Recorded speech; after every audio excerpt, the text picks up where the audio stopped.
Magandang araw sa inyo mga kaibigan. Itong ating almusalita sa araw na ito. Ang ebanghelyo natin ay John 6:22-29.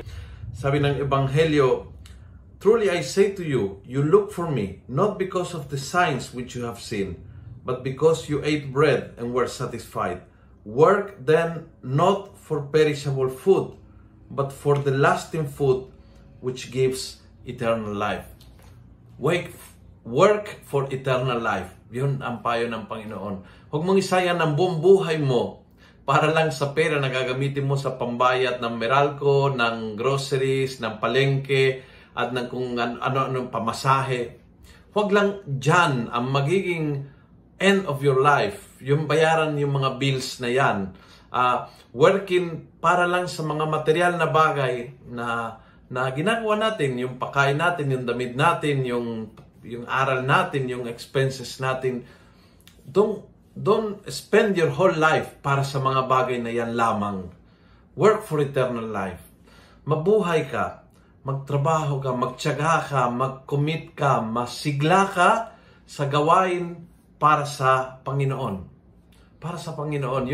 Yung talaga naging excited at masigasig sa mga gawain pang Diyos.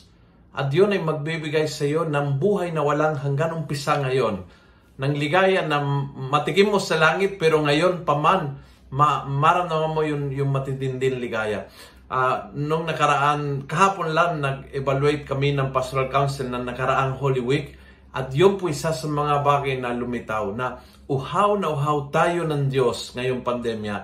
Kaya ganyang karami ang dumalo sa mga seremonyas ng Semana Santa, ganyang kalalim ang partisipasyon sa Semana Santa dahil napansin natin, natanto natin na hindi tayo mabuhay na wala ang Diyos. At nung nawala yung mga activities sa buhay natin, yung papuntang simbahan, yung mga activities ng Holy Week, dahil sa pandemya in the past 2 years nawala, doon natin nag-realize na hindi tayo mabuhay hanggang dito lang. Na ang buhay natin ay para sa buhay na walang hanggan, na tayo ay uhaw na uhaw sa Panginoon.